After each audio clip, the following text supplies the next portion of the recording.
Boa tarde, pessoal! Começando aqui mais uma sessão do AI Experience. Nessa sessão, a gente tem várias trilhas acontecendo, vou contar para vocês. Primeiro, eu quero agradecer aos nossos patrocinadores H2O, Suzano, Semantics, Educacross e FIA, Proinfo. Graças a vocês que a gente consegue colocar tudo isso de pé. Muito obrigada por apoiar. Hoje a gente começa essa sessão com uma entrevista com uma pessoa muito especial. Estou super feliz de tê-la aqui, Kizzy Terra, cofundadora do Programação Dinâmica. Vou falar mais sobre ela daqui a pouco. Às 13h30, 13h30, daqui meia horinha, começamos um painel de startups. E no dia de hoje a gente traz startups do Canadá. Também tem uma convidada especial, queridíssima, para apresentar as startups do Canadá. Sheila Dantas vai estar aqui com a gente também. As duas teremos a sessão de palestra com a Anne Schumacher, da Mercedes-Benz Alemanha. Então, esse quadro tem aquela coisa de inglês-português, mas a gente traduz todo o conteúdo para você. Lançamos 2 canais aqui no YouTube e vocês seguem acompanhando.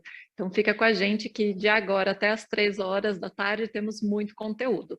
Como a gente sempre fala, este evento dá direito a um certificado de participação, totalizando todas as horas do evento. Para isso, você precisa fazer o seu check-in diário. Tem aqui o QR Code ou o Bit.ly.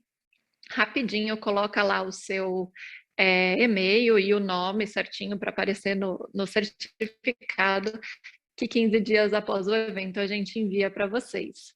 E ainda mais, a surpresa é que todo dia tem sorteio no AI Experience. O sorteio de hoje é o kit da Suzano Digital. Muito obrigada, Suzano. E o kit vai ser sorteado na sessão da noite, na última sessão do Experience, às 7 da noite, com a lista do check-in diário, tá bom? Então, só ganho, né? Faz check-in, ganha certificado e ganha o sorteio. Torcendo aqui.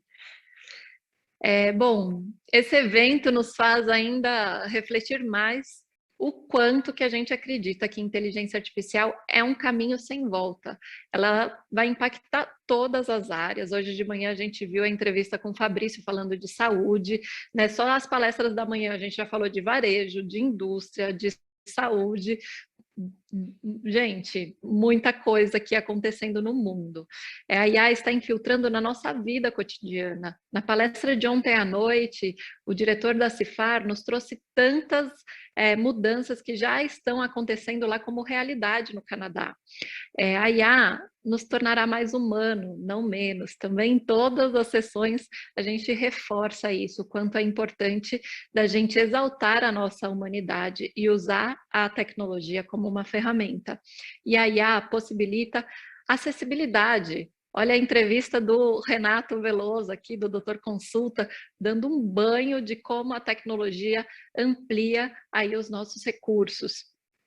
E a IA tem atuado como impulsionador de muitas inovações e muitas tecnologias emergentes. A gente aqui na i2AI acredita muito que todos os profissionais precisam entender o que é inteligência artificial. O meu convite para todos venha fazer parte do nosso ecossistema, associe-se à i2AI.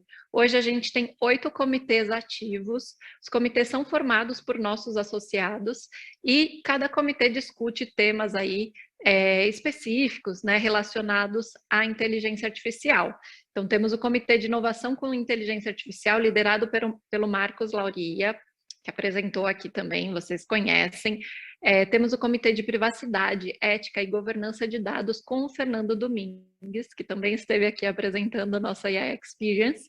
O Comitê de IA na Saúde, com o Fábio Gandur, grande Fábio Gandur, mestre, nosso associado notável, médico e cientista de dados, dá um show no comitê. O comitê de AI, IoT e Analytics, pelo grande César Patinho, querido, que faz aí uma junção, trazendo a parceria da ABINC neste comitê também. Temos o comitê pré-lançado de IA na Educação, acabou de começar, e com muita empolgação da Bárbara Coelho e do André Guartieri, que estão liderando este comitê. Comitê de Machine Learning com Alexandre Nicolau, o Comitê AI Connected World, que é um comitê internacional em inglês, em horários que adaptam ao fuso aí de todos os países, acontece às 15h, se eu não me engano, com o Thiago Novelli, diretamente da Alemanha, e o Comitê de IA no Varejo com Alexandre Romera. Então, se você se interessa por esses temas, tem espaço aqui para muito mais discussões, e a gente está doido para abrir mais comitês por aqui. Associe-se, pessoal. Vamos fazer parte dessa transformação. Bom, sem delongas, eu vou começar a minha conversa aqui com a Kise Terra. A Kise, ela é cofundadora da Programação Dinâmica e tem um currículo incrível. Eu vou parar de compartilhar aqui. E eu provoquei ela, que eu vi algumas apresentações. Opa, aqui, deu certo. Uma apresentação dela no canal Programação Dinâmica sobre este livro, sobre os algoritmos de destruição em massa. Eu falei, Kise, que tal você vir falar mais aqui com a gente no AI Experience? E foi muito feliz aí ter o aceite e poder ter essa conversa compartilhando com todo mundo. Bom, antes de passar a palavra para a Kise, eu vou apresentá-la rapidamente. A Kise, ela é formada em Engenharia de Computação pelo IME, ela é mestre de Matemática Aplicada pela GV e ela é co-criadora do canal Programação Dinâmica no YouTube. Se você ainda não segue este canal, se você ainda não conhece, corre lá, porque a Kise e o Alisson ensinam muita coisa de programação, ciência de dados, discutem ética, tecnologia e muita humanidade por lá também. Kise, eu acho muito bacana a iniciativa de vocês. E a minha primeira pergunta é, como surgiu? Conta mais sobre a sua iniciativa.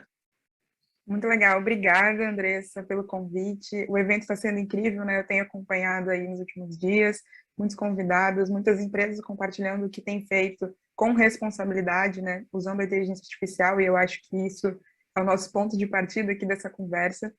Mas o Programação Dinâmica, ele surgiu, né, de um propósito pessoal, meu e do Alisson, de compartilhar conhecimento e também a partir do momento que a gente identificou que existiam algumas lacunas nos conteúdos dos materiais que eram disponibilizados em língua portuguesa na área de tecnologia, de programação, de inteligência artificial, e a gente entendeu que a gente podia, então, juntar esse propósito pessoal e cobrir, né, essa parte que faltava e que a gente identificava que faltava. Então, compartilhando tudo que a gente pôde aprender ao longo da nossa jornada, das nossas carreiras. Como você mencionou, eu tive a oportunidade de estudar em instituições de excelência no Brasil, e isso, né, não é algo que está ao alcance de todo mundo no nosso país ainda, infelizmente, mas a gente pode trabalhar para tentar mudar isso, para tentar mostrar que mais pessoas podem se envolver nessas discussões, estarem, né, se interessar por esse tipo de conversa, e que se desejarem também trabalhar profissionalmente nessa área, são muito bem-vindos. Muito bom. Bom, vou começar a provocação aqui. Olhando o nosso mundo aqui, matemática, ciências de dados, né, engenharia da computação, inspirado no livro provocativo da Kate O'Neill. Vou falar aqui até que a gente discutiu um pouquinho, né? Que ele tem um título em inglês de Weapons of Math Destruction, que é um título bem mais pesado do que o traduzido para o português, como Algoritmos de Destruição em Massa. Vamos falar do que precisamos nos preocupar aqui, a gente, população geral. O que a gente precisa se preocupar?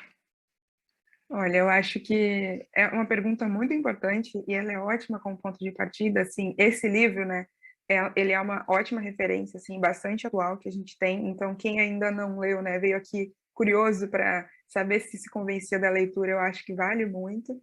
Mas o que a gente tem que se preocupar, né, e até por que a gente deve se preocupar, é com essas ferramentas, com esses algoritmos e sistemas que têm sido desenvolvidos, que invadiram a nossa vida de algum modo, né? Quando a gente se dá conta, a gente já está utilizando celular, computador, ainda mais depois desse processo de pandemia, a nossa vida digital, né? As nossas comunicações, elas estão nesse meio digital.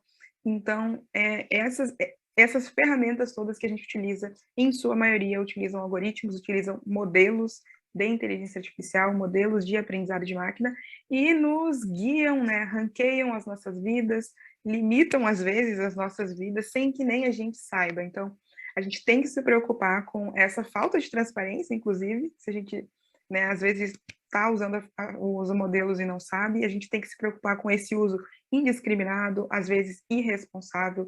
E então eu acho que o principal problema, e isso fica bem claro no livro, é a transparência. Então a gente tem que se preocupar se a gente está, né, tem transparência suficiente sobre as decisões que envolvem o uso dessas ferramentas ou não.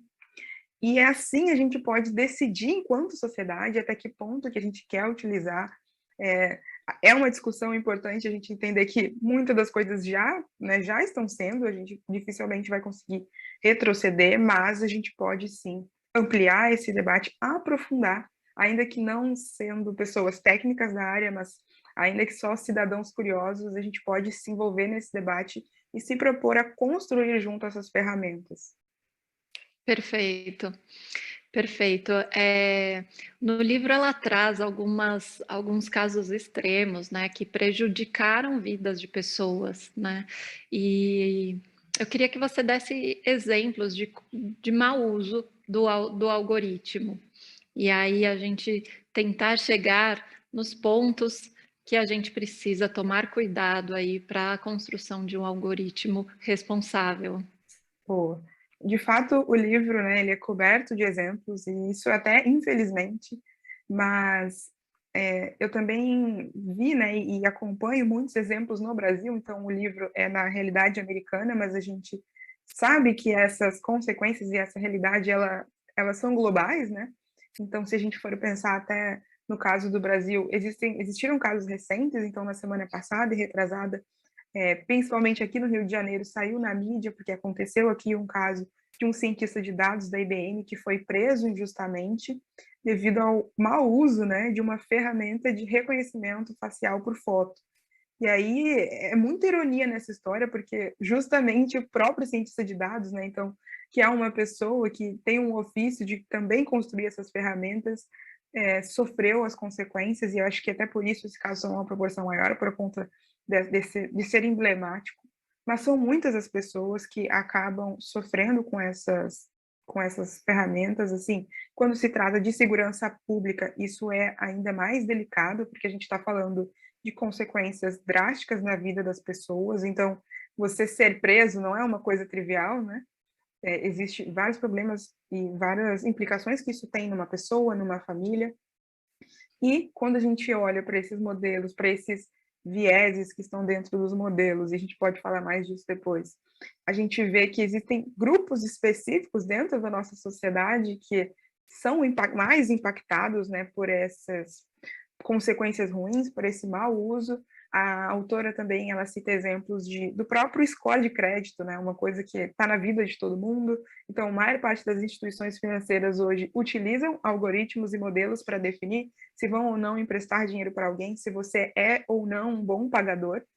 E isso também tem consequências grandes na nossa vida. Então, às vezes, é aquele dinheiro que a pessoa está precisando, e se ela, né, recorrentemente, né, tiver negado algumas possibilidades, ela necessariamente vai estar, né, sendo diferenciada de outras pessoas, sem saber que isso está acontecendo e sem ter como se defender ou lutar contra isso, se proteger ou tentar contornar as consequências disso. Então, em termos de exemplos, tem esses, também tem exemplos de professores nos Estados Unidos que passaram a ser avaliados por modelos, e isso teve implicações complicadas também, e aí entra até num nível que as pessoas começaram a entender como esses modelos funcionavam, começaram a burlar os resultados, então várias consequências sociais, né, vão acontecendo por conta da escolha do uso dessas ferramentas, de como elas são aplicadas nas nossas vidas. E aí, só para fechar, eu queria até deixar uma recomendação, porque existe um pesquisador que eu conheço aqui no Brasil, o Tarcísio Silva, e ele tem um projeto que é de dados, algoritmos e racialização em plataformas digitais, e ele faz uma linha do tempo, então ele vai catalogando todos esses casos e vai para a pesquisa dele, mas ele disponibilizou isso, desculpa, online, então é legal também para quem tiver interesse de acompanhar, ver essa pesquisa. Poxa, legal. Depois passa o link que eu compartilho aqui com o pessoal. Tá Muito bom. legal a dica. Exato, né? Vamos começar pelo algoritmo em si. O algoritmo é uma função matemática cheia de lógicas, né? E as lógicas vêm aí do programador, certo? E todo algoritmo ele tem um percentual aí de acertos, né? Digamos assim, de assertividade do resultado. E quando a gente trata isso como algo, né, decisivo, verdadeiro, único, a gente começa, né, a ter os riscos, os problemas, né? Que você muito melhor do que eu pode explicar a importância, né, de você ter o lado humano para construir primeiramente a lógica, né, de, é, de equações matemáticas e saber que isso não é uma verdade absoluta, certo? Que é muito disso que você tem falado. Pode falar. Perfeito. Nada. Eu acho que a gente precisa entender, né? Quando a gente fala de algoritmo, de modelo, a gente precisa lembrar que a gente tem duas coisas principais, né, que vão ser necessárias para essa construção. E aí a gente fala dos dados, e esses dados, geralmente, eles são dados sobre o passado, né? A gente não está inventando, não é bola de cristal, então a gente, né, vai utilizar dados do passado para tentar reconhecer padrões e, assim, treinar um modelo segundo uma métrica de sucesso, uma definição de sucesso. E isso é bastante importante, porque esse modelo, né, essas funções e equações matemáticas, elas estão sendo ali construídas para conseguir, segundo essa métrica que é definida, atingir, né, um resultado máximo, o mais positivo. E aí, como você falou, né, dentro desse resultado, a gente vai ter uma acurácia, uma precisão. Então, a gente vai ter várias métricas que vão dizer se potencialmente aquele modelo está se comportando bem ou não, segundo a métrica de sucesso que alguém definiu, né, um ser humano definiu, com os dados que também alguém coletou. Um ser humano determinou que dados eram esses. Então, olhando para isso, a gente já consegue perceber que a dimensão humana, né, da história está presente nesses processos. Então, é equivocado, como você dizia, a gente entender que esses algoritmos, esses modelos são super objetivos e imparciais, enquanto, na verdade, existe uma grande parte de subjetividade nessas decisões. E se a gente não se atenta a isso, a gente acaba reproduzindo os padrões anteriores, e a gente sabe que dentro da nossa sociedade existem padrões anteriores que não são bacanas, né? Então, a gente, enquanto ser humano, já cometeu diversos erros e tenta se aprimorar, mas esses dados, eles vão carregar também esses problemas, né? A gente vai estar só automatizando, né, o status quo. Você está chegando aí no segundo pilar que eu queria que você comentasse mais, né? Então, a gente falou um pouquinho do algoritmo, e agora eu queria falar sobre os dados, a base de dados, né? E o quanto isso impacta nas construções aí de inteligência artificial. E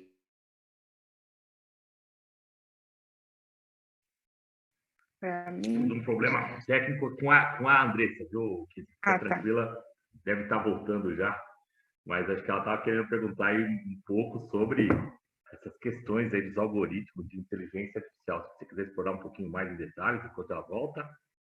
Sim, claro. Essa questão dos dados, né, que a Andressa estava mencionando, ela é extremamente relevante, né? Como eu dizia, é um dos fatores principais para o sucesso desses modelos, sucesso aí segundo a métrica que uma pessoa define, mas a própria coleta dos dados, ela é relevante, né? Ela influencia muito. Então, quais são esses dados do passado que a gente considera mais relevantes para atingir o objetivo que a gente gostaria? E aí a gente, muitas vezes, quando entra nessa discussão, acaba passando, né, atravessando discussões de diversidade, de equidade, porque, por exemplo, né, se uma empresa que é majoritariamente composta por homens e menos mulheres resolvesse utilizar os seus dados do passado para definir que tipo de pessoas eles deveriam contratar e que iriam ter sucesso na empresa, então vamos olhar para os dados e descobrir que pessoas acabaram performando bem ao longo do tempo.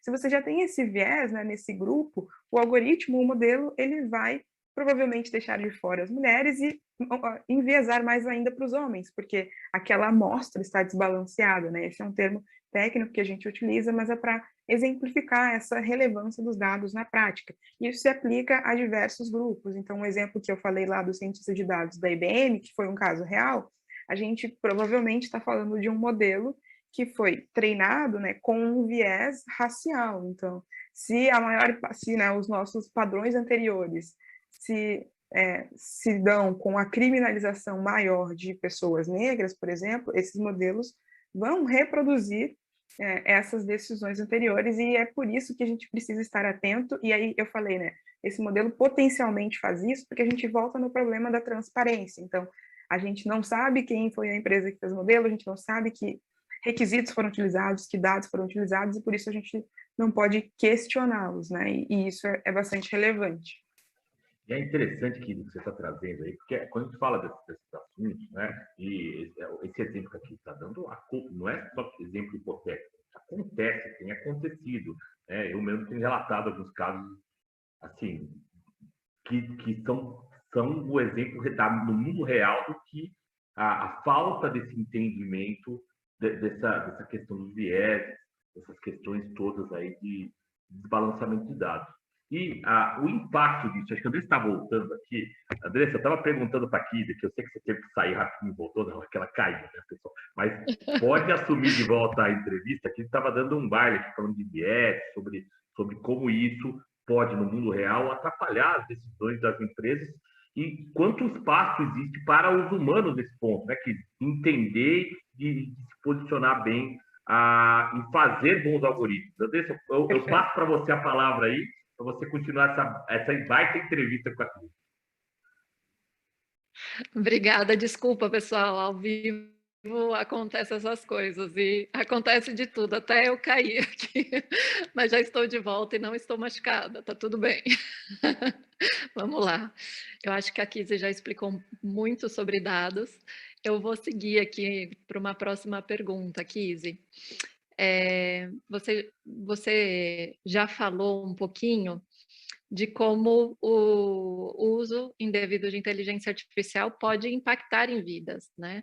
E eu lembro também que você deu algumas dicas muito interessantes de como a gente pode evitar alguns usos abusivos aí dos nossos dados, né? Chegando numa linha aí como um usuário que que é impactado hoje em dia em todo lugar que a gente vai ou que a gente se conecta com pedido de dados, né? E até o que são dados, né, das pessoas. Se você puder comentar um pouquinho disso.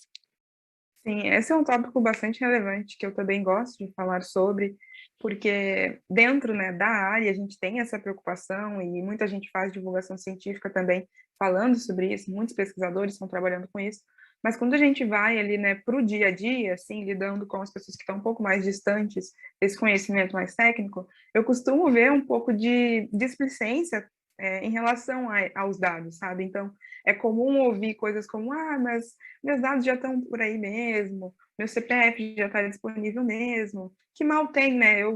Uma única pessoa, disponibilizar essa informação para ganhar um desconto na farmácia, por exemplo, que é muito comum.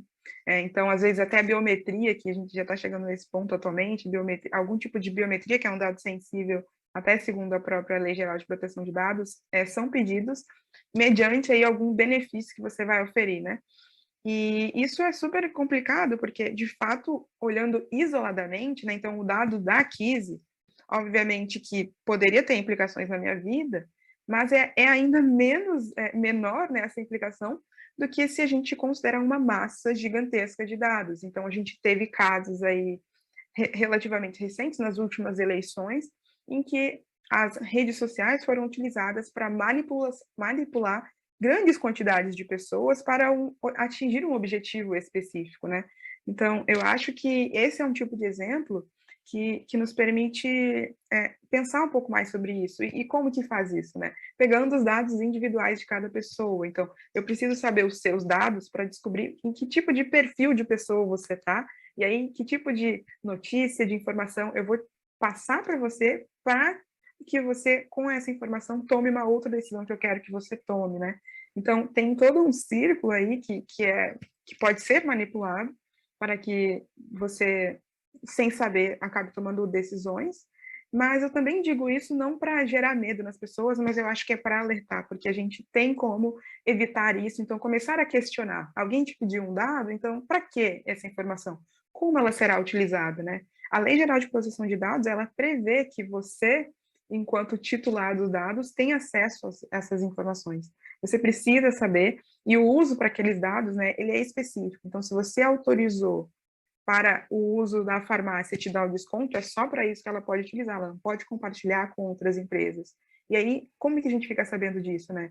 Participando de debates como esse, se antenando, então, lendo, por exemplo, a Lei Geral de Proteção de Dados, entendendo quais são os nossos deveres, né, como titular dos dados e os nossos direitos, principalmente. Então, a gente tem direito a uma coisa que se chama esquecimento dos dados. Você pode chegar na farmácia, que você deu o dado, por exemplo, e pedir para ela pagar, porque você não se sente mais à vontade com esse dado estando armazenado lá. E ela precisa fazer isso. Então, eu acho que é a gente se informar cada vez mais sobre isso enquanto cidadãos mesmo. Perfeito. E olhando para o futuro, Kizzy, indo para o nosso final aqui dessa conversa maravilhosa. Eu falo que eu poderia ficar 1 hora conversando com a Kizzy, é a segunda vez que eu bato esse papo e não dá vontade de chegar no final. Mas chegando para o final, eu queria a sua opinião de futuro, né? O que a gente precisa ter medo dos algoritmos, eles vão destruir a massa. Como olhar para o futuro e o que você, né, aí envolvida muito no meio de tecnologia, acredita? Olha, eu costumo não ser muito pessimista na vida em geral, então eu tenho muita esperança sobre o futuro, principalmente por ter visto muitos trabalhos e iniciativas que estão abrindo espaço para essa conversa. Então, esse evento aqui é um exemplo disso, não só nesse painel, mas existem outros que estão abordando essa questão da ética, da explicabilidade dos modelos, uma série de outras informações que são relevantes. Então, acho que a informação chegar nas pessoas é importante para a gente construir esse futuro. Assim, é importante também a conscientização dos profissionais da área, né? Então, uma coisa que a própria Kate O'Neill fala é que boas intenções, né, do cientista de dados não bastam para fazer um modelo não ser injusto, por exemplo. Então, eu acho que também eu penso esse futuro e me coloco na posição de quem está ajudando a construí-lo nessa área. Eu penso também que trazer esses debates e conscientizar mais, né, os cientistas para esse lado humano é bastante relevante. Ainda olhando no horizonte de que as pesquisas sobre o futuro do trabalho, elas todas apontam para a necessidade da gente desenvolver cada vez mais algumas habilidades, né, mais soft, como o pensamento crítico, o próprio pensamento computacional, porque a gente está, assim, olhando para um futuro que potencialmente vai haver muito mais automação e alguns algoritmos e modelos vão acabar substituindo, sim, algumas profissões, mas a gente precisa também, né, primeiro formar novas pessoas. Eu acho que as empresas todas que estão aqui estão pensando sobre isso, estão incentivando esse movimento, então formar novas pessoas qualificadas para trabalhar, né, em outras áreas diferentes da que elas estão agora e que talvez deixem de existir, mas também lembrando que a gente, né, tem que trabalhar em conjunto. Então, os humanos, para que os humanos possam cada vez mais utilizar a sua humanidade, porque é isso que as máquinas, os modelos não têm. E enquanto humanos, a gente pode se rever, né? A gente pode evoluir, a gente pode, né, promover mudanças. Então, eu olho para o futuro abordando, né, avaliando esses aspectos. Sensacional. Gente, ela não é apaixonante? Eu falei, gente, ela é demais. Adorei a conversa, Kizzy. Muito obrigada. Se vocês ainda não seguem, gente, super dica. Kizzy, o Alisson, é incrível.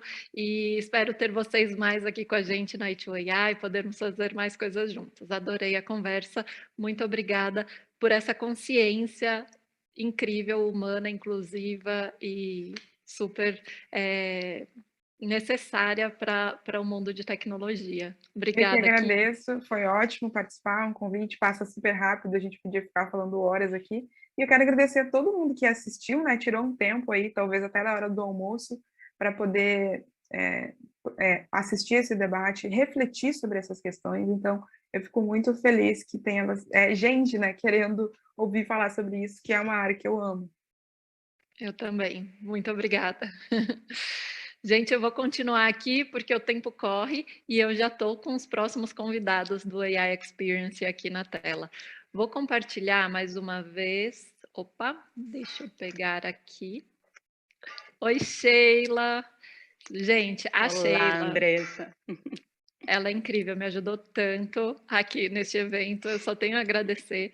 Sheila Dantas, ela é business, ela coordena toda a parte. Se você tem interesse de levar sua empresa para o Canadá, procura a Sheila, porque ela tem todas as conexões, as dicas e vice-versa. Se você tem interesse de empresas do Canadá, fala com a Sheila também, gente. Uma pessoa super competente, super conectada e incrível, que me ajudou a trazer essas 3 startups do Canadá. Gente, eu caí, meu computador deu um pane aqui geral e apagou minha apresentação que eu ia compartilhar. E congelou sua imagem também. Ai, meu Deus! Vou tentar dar os recados aqui, que agora a gente começa a sessão internacional. E a gente começa com 2 canais no YouTube. Esse canal aqui, provavelmente, apesar que o pessoal do chat vai te orientar, mas o canal que eu estava falando em português aqui com a Kizzy vai continuar com a versão dublada. E o canal que o pessoal está colocando aí no chat fica o som original em inglês. Você pode escolher e assistir todo esse conteúdo em qualquer um dos canais que você prefira. Aqui achei. Agora a gente vai ter o pitch dessas 3 startups, Lehman AI, Blue Wave AI e VixWorks. E os 2 canais inglês e português. A Sheila vai me ajudar a apresentar e estar aqui com o pessoal do Canadá. Na sequência, aproveito para agradecer mais uma vez os nossos patrocinadores. Muito obrigada, H2O, o time incrível da H2O, da Suzano, da Semantics. Tem conteúdo dessas 3 empresas aqui no AI Experience. A Educacross vai estar aqui amanhã dando um show. E muito obrigada para a InfoFIA por fazer parte, por acreditar no nosso projeto e nos patrocinar neste evento. Bom, vou passar a bola para a Sheila apresentar todo mundo e bom pitch pessoal que está aqui das startups. E a Sheila já começa em inglês, Sheila. Ok. Bom, espero que vocês estejam me vendo bem. Para mim, a imagem da Andressa estava congelada. Sorry, I was speaking Portuguese. Thank you, Andressa. Hello, everyone. My name is Sheila. I work for the Government of Canada, as Andressa mentioned, and I'm in charge of the artificial intelligence file in Brazil. It has been a great pleasure to collaborate with I2AI for this event, so as to share you a little bit of the thriving Canadian AI ecosystem. We already had the opportunity to see 2 great presentations this week, and we'll have 2 other opportunities today, now and in the evening. We are going to start now the startup track. It's a special moment when all of you can get to know several innovative and disruptive AI solutions from around the world. Canada has more than 800 AI startups, and today you will have the opportunity to learn about 3 of them. Each company is going to have 7 minutes to impress you with their amazing solutions. Just remembering that after their pitches at 2 p.m., you will see a case presentation by Mercedes-Benz. So without any further ado, let me invite our first startup, Limay AI. Limay is a specialized consultancy that provides artificial intelligence, machine learning, and deep learning solutions to small and medium businesses, as well as enterprises. The floor is yours, Mathieu. Thank you, Sheila. Bom dia. Desculpe, eu não falo português muito bem ainda, but I'll keep practicing, and hopefully by next year I'll be able to do this entire presentation in Portuguese. So thank you everyone today for making the time to hear about our products and services. My name is Matt Lemay. I am CEO and co-founder of Lemay.ai. LeMay.ai is a boutique consultancy and management consulting firm that takes on a few clients per year to support them through their digital transformation process through the adoption, implementation, and productization of artificial intelligence. So how are we different to a typical AI consultancy? We notice in the market that many AI consultancies focus either on only the data science and experimentation without necessarily understanding the client's business code, or on the other side, they were only focused on billable hours without embedding themselves in the long-term client success. This is why instead we offer end-to-end enterprise artificial intelligence solutions. We support your preliminary investigative efforts into the world of AI through our AI strategy sessions, our AI readiness assessments, and even our virtual CTO services.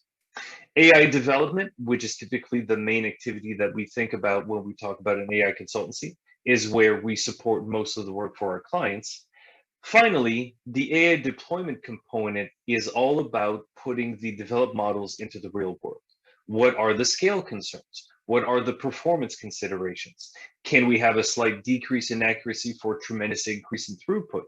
All these questions we can help you answer. So far, we've been around for 5 years with no investors, which is not typical for an AI consultancy, but that speaks to a lot of our success. We've done business in over 21 countries across 14 industries. We have a few publications out in the world of AI, IoT, and technology in general. And we also have 2 successful corporate spinouts, AuditMap, which I'm going to talk about in this presentation, and Stallion.ai, another AI consultancy based in the MENA region.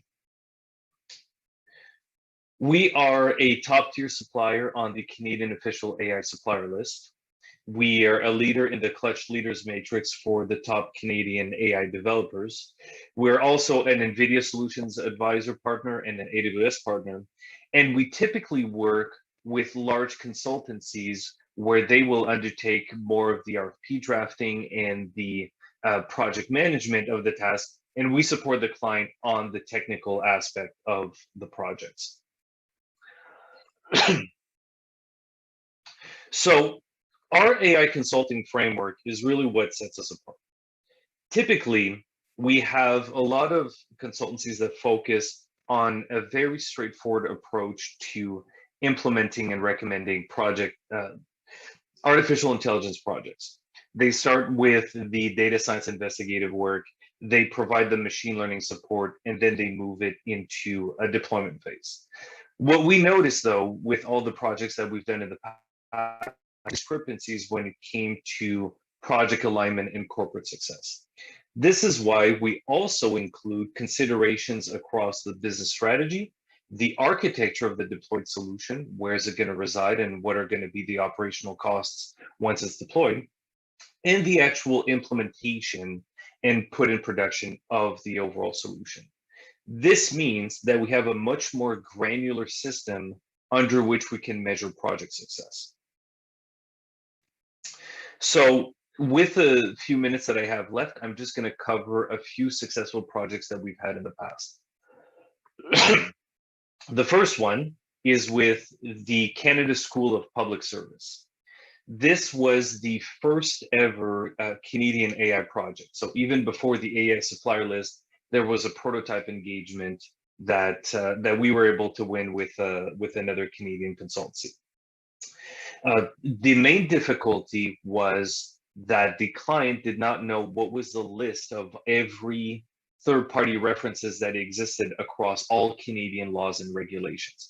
So they needed our support to help define and then build and even productize a system that could identify every third-party reference inside the Canadian federal regulations.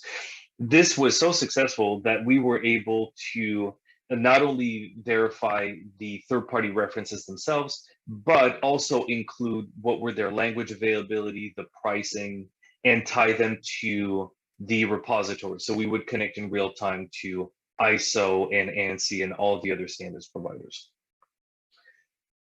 The second project, which also led to our corporate spin out of AuditMap, allows us to identify the risks and risk trends inside internal audit reports and other corporate documents. We classify the sentences, and we have multiple AI models that evaluates, does this constitute a risk? And if so, what type of risk does it constitute? Is it a strategic risk? Is it an ESG risk? Is it a cybersecurity risk? And we can help our clients navigate the thousands or tens of thousands of reports that they have. This also allows us to understand a company against its own risk landscape, which means we can compare a company against public market trends. That means, you know, as an internal auditor, not only what are you missing, but what you should be afraid of. This tool is very popular for use by banks and government entities, and since 2020 has been investor backed. The last project that I'm looking at, just arriving at the top of the clock, is Investify.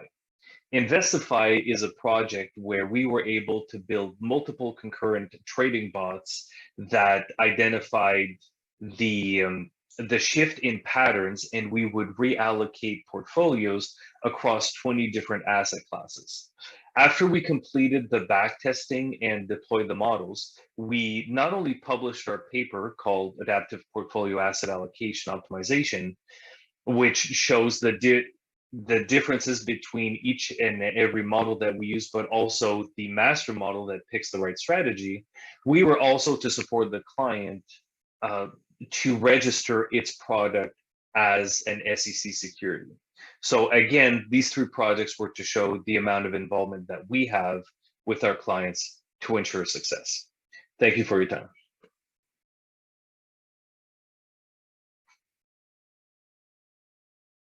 Thank you, Matt. It was a pleasure to see your presentation. 7 minutes, Sheila. Very good. Important to say that in his team, Matt already has some Brazilians, right, working for the company, and right. that Lime is already talking to some Brazilian companies that we have introduced as well here in Brazil. Yes. Okay, so thanks a lot. And in order not to lose any minute now, let me introduce you the second Canadian startup to present today. It's Blue Wave AI. Francois will present Blue Wave's AI solution for electric power, energy, and electric vehicles markets. Over to you, Francois. Hi, yeah, thank you, Sheila, and thanks for having me today. And I'm afraid my Brazilian is really not up to snuff. But one of my lifetime projects is to one day be able to learn Portuguese. So that would be fantastic progress. So can you see my screen? Yes, we can. You can. Okay, great. So. My name is Francois Audouard. I'm with Blue Wave AI, so we're a Canadian AI firm, and I'm personally the general manager for the US and cover also other international markets, including Latin America, based out of New York. And our company is focused on energy optimization, and I'm gonna use the 7 minutes to tell you about it. We are a startup. We founded in 2017, and our software solution is targeted to energy optimization.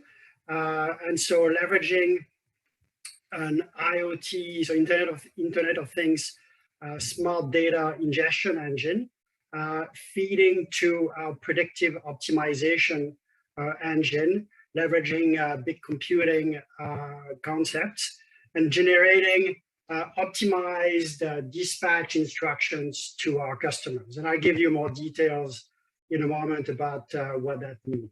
So we have about 25 people based in Ottawa, Ontario. So that's the capital of Canada. We have a very kind of quant and tech-heavy team.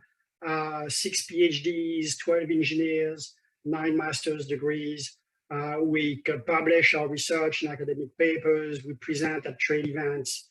So we have a very distinctive IP that really sets us apart. And we have 9 patents filed with the US PTO at this point in time.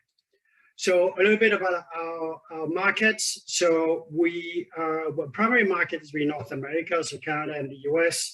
We're also present in Europe, in the Middle East, in the Emirates, and in India. So we've already got spread to many different countries. And we serve really two customer segments, right? And if you look on the right side here, you'll see some examples. So first is the EV fleet customers. So whether they're transit fleets, taxi fleets, last mile delivery fleets, or you see Alaska Airlines here, for instance. This is the ground support equipment, so the electric equipment at airports. And we assist those fleet operators in optimizing the energy management of their electrical fleets. And then down here, you see utility and grid customers. So with customers like Tata Power in India and Hydro Ottawa in Canada, and Georgia Power in the US. And what we do for them is help them balance their grids, especially grids with high penetration of renewable generation and distributed energy resources. So, and more on that in a moment. So at the core of our platform is a distributed computing platform, which you see at the center here. It's the sort of center edge architecture with our edge modules that sit at the grid edge and ingest data real time from grid assets or fleet assets, feed them to our predictive optimization engine, and feed in return some dispatch instructions. So instructions to, for instance, charge a battery or discharge a battery or turn on a generator or turn on a charger, those kinds of things in real time. And then we have our center module here that conducts the more computationally intensive tasks, such as model training, and it's separate from the edge in order to not slow it down. And the model training or continuous retraining of the model is fed to the edge kind of as needed when the model needs update, right? And so the model, this is all cloud-based, delivered on a SaaS basis, so software as a service. The whole notion of this edge module is the fast inference. So to the order of a minute or two, depending on the complexity of the solution, in order to produce quasi real-time dispatches. So I'm going to give you two examples of how this works in some of the use cases that we work on. So this is the example of a grid, electric grid. So you have the utility scale generation here to the right, nuclear, fossil fuel, solar, wind, and so on. And then on the left side here, distribution. So you have a bunch of loads in the middle. You have local renewable generation. You may have a bunch of fleets. And of course, the question is, how do you go about balancing these two parts? So the distribution typically has some local control and monitoring that's here that we can support and optimize within the distribution grid, especially if there's a lot of renewable generation that is by nature intermittent. And we can also support the balancing of the grid between distribution and generation through the transmission grid. And we have our edge module that sits there in the middle that continuously gathers the data, does the prediction, optimization, and the dispatch, right? So that's example, your use case number one or segment number one, which is the grid. And then use case number two is for a fleet of electric vehicles. So say it's a transit fleet, so a bus, say city buses, and this is a depot, the charging depot of a fleet. You see the EVs here in that green rectangle. You have maybe kind of all the loads, solar generation, storage, and our edge module is going to optimize the charging of that unit in real time, and can also support opportunity charging that might be offsite in order to optimize the assets, fully leverage the renewable generation, minimize the costs, and make sure the fleet has the sufficient autonomy range for the day. So these are my prepared remarks, and happy to answer any questions if there are any. Thank you, Sheila. Thanks a lot. Thanks a lot, Francois. It was a great solution. And maybe you should say that I would like to tell people that you are not yet in the Brazilian market, right? You're not active here yet, but that's probably because you are probably not aware that Brazil is going through an energy crisis right now. And it would be good to see more companies like yours here in Brazil. And I was impressed that you had such a great team. It seems like a dream team that you work with, and you would be very welcome to the Brazilian market, especially during this specific crisis that we are going through and experiencing it every year, in fact. So I'm sorry. I'd love the opportunity to work in Brazil, and I welcome any introductions or any contacts in Brazil. Thank you, Sheila. Please count on me to do this. Okay, so thanks a lot. We have to move to the next startup. So last but not least, I would like to invite Jeff from VisWorks. VisWorks is a Canadian startup that has been leveraging AI as part of a number of solutions, typically in combination with other technologies such as advanced visualization. So welcome, Jeff. The floor is yours. Thank you. Pleasure. Let me just turn on sharing here and I will do so.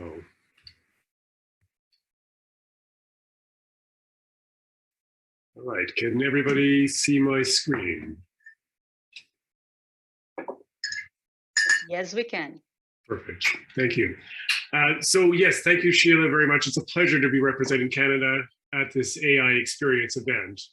And as mentioned, my name is Jeff LaFrenz, and I am the president and co-founder of VisWorks. So VisWorks delivers enterprise-class digital experiences and is an advanced software solutions company. We leverage the latest in augmented reality, virtual reality, artificial intelligence, complex data visualization, technologies and techniques, and support a number of industries that include energy, construction, agriculture, government, defense, and aerospace.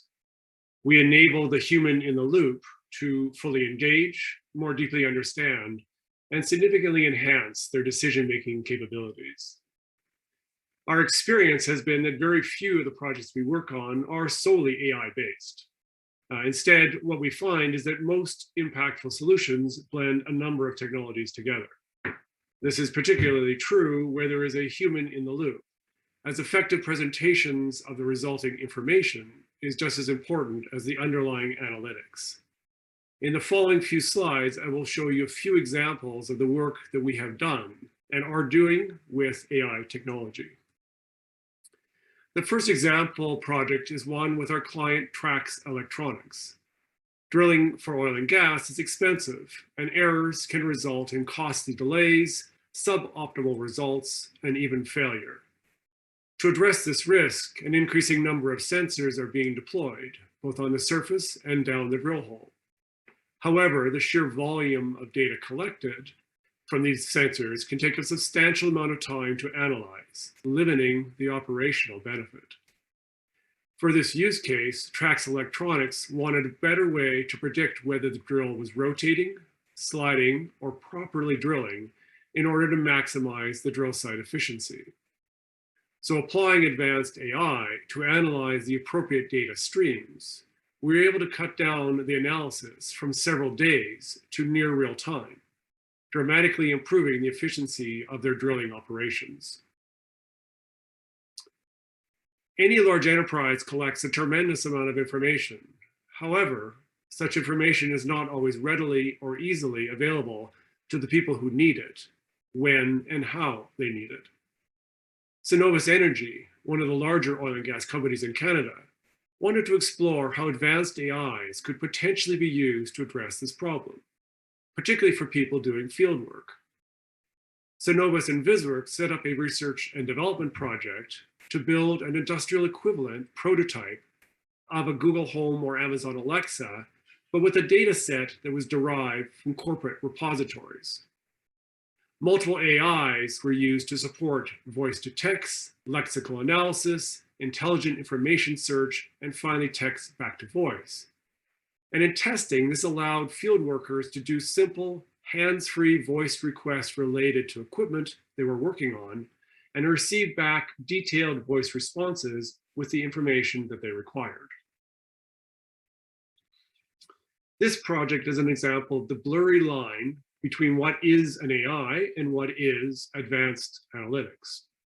A scientist working with our client Morphometrics developed a highly complex analytic system that could take typical grainy ultrasound imagery and transform it into imagery of similar quality to MRI. While this solution could significantly improve human healthcare, due to the extremely long regulatory timelines, the initial use case is focused on large animal care, specifically horses. Now, it is difficult, if not impossible, to determine the health of a ligament in a horse's leg, for example, using the typical grainy ultrasound equipment. However, taking the outputs from that same ultrasound equipment and passing them through the cloud-based transformation service we built for Morphometrics dramatically improves the ability of the veterinarian to accurately diagnose and treat any related injuries.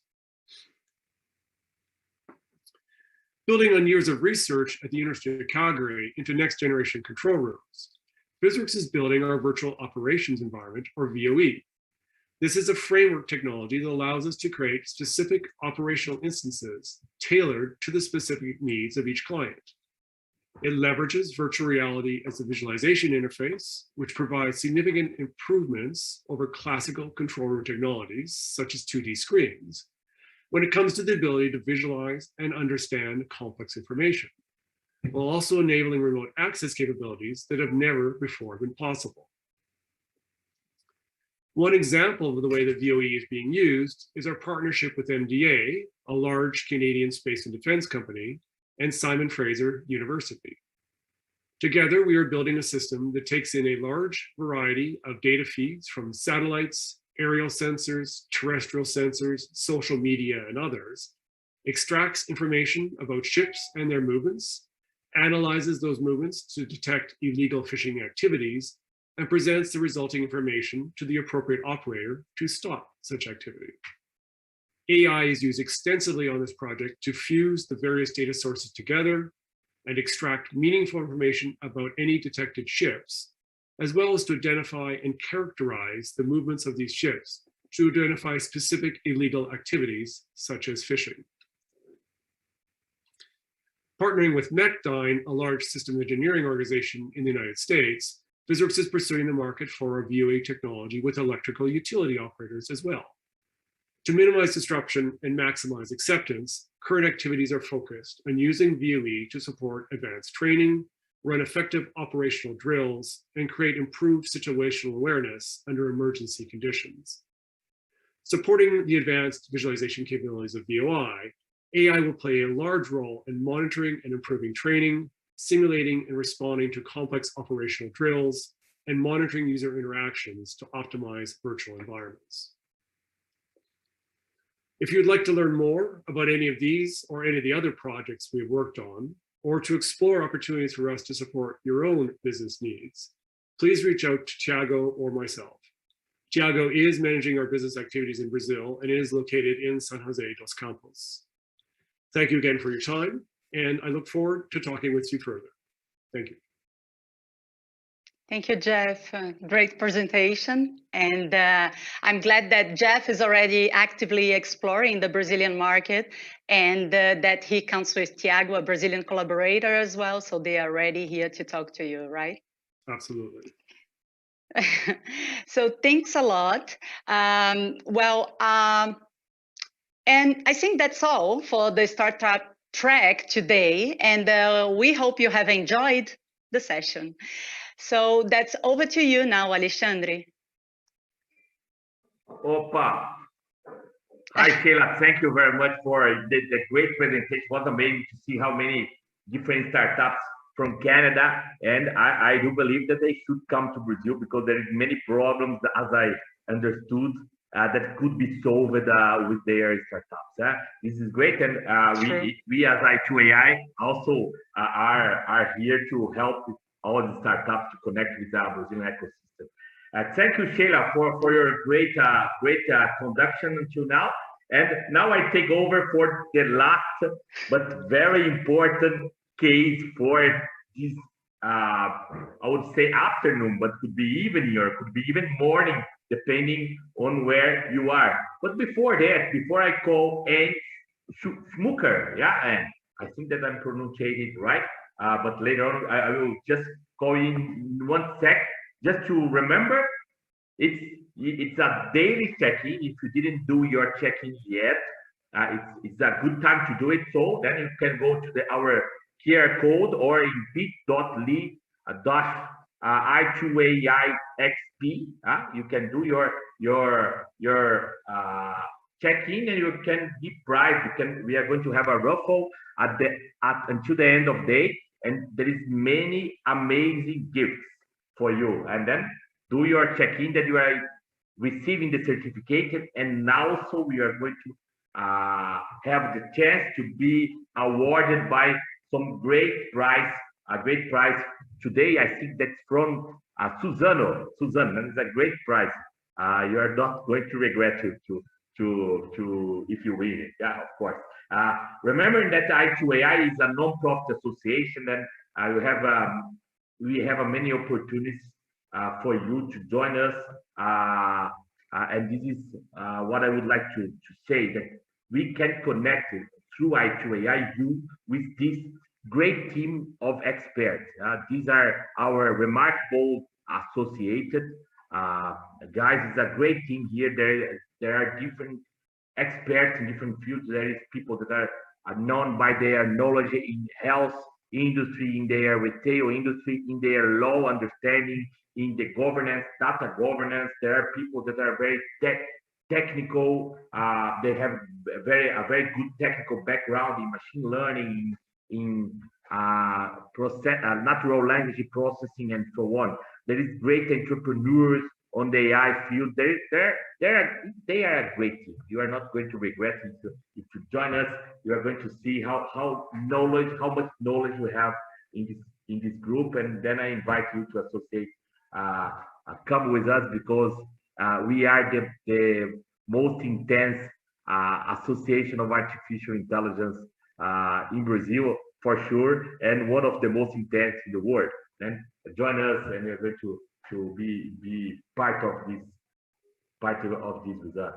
And also another gift that I would like to remember you that you have from our side is you did see how much new skills probably you need to learn. Yeah, you check how many changes we are going to face in our world.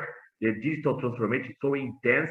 There is many cases, there are many startups that you saw during this week, and we have a chance. We have a ticket for you, a gift for you. You have 400 reais of discount for any of our 3 certificates: certificate AI for Business, our certificate Analytics Foundation, and our certificate AI Technologies Foundation. And then 400 reais that you can use for taking part of this course. It will be a great opportunity for you to learn more about the most amazing technology, artificial intelligence. And before we start with Anne, I just want to thank for our sponsors for this event: A2O.ai, Suzano, and Semantics. Also, Educacross and Proinfo, FIA, that are supporting, and without them, we would not be able to have this so amazing event. Without further delay here, let me introduce her, Anne Schmucker. Is that right, Anne? I pronounced it right? Kind of it, yeah?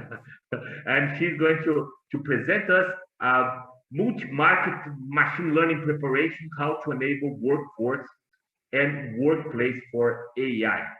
She is the data strategy lead for Mercedes-Benz, and this is some amazing case. I'm willing to know more about it, and the floor is yours. Please go ahead.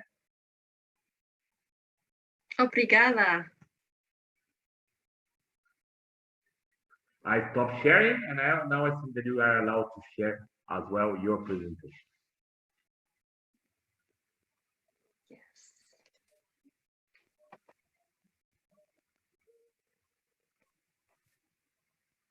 Yeah? Right. Can you see my screen? Yes, this is perfect. I will let you do your show. Perfect. Thank you, Alexandre. So good evening, actually, from Germany. And this also shows how nice and how important it is to have this, let's say, cross-continental exchange even. So I'm really glad to be part of this event today and to share some insights, some practical insights and strategic insights from Europe. My name is Anne Schmucker, and I'm working at Mercedes-Benz responsible for European markets and more specifically for setting up data projects as well as search and marketing projects. Major focus actually on aligning also markets and then working closely with different markets. And besides this topic, field practical experience, I'm conducting a research master in the field of AI and data protection at Stuttgart Media University. And here I'm actually putting my focus on understanding not only the technical part, but most of all, the legal part, but also the ethical part, because once we identify that we enter or we have already entered the century of hyper-automation, of course, we should also see ethical and legal requirements that need to be taken into account here. Yeah, so I will start off, and I hope I won't disappoint some of you. Because I won't show you any technical operational details like processes, how it's really going in a, let's say, micro way, but I want to show you the big picture. I want to show you the big picture when it comes to a setup of advanced analytics projects across different markets. What are risks? What are opportunities? What needs to be actually put in place, from a workplace perspective, but also from a workforce perspective. Speaking of enablement of the workforce, motivation, all these topics, education, of course, stakeholder alignment. So it's really kind of a mixture out of strategic, but also some action items. Since I'm actually coming from the digital marketing world, all the topic field is the machine learning use cases that have been applied now for this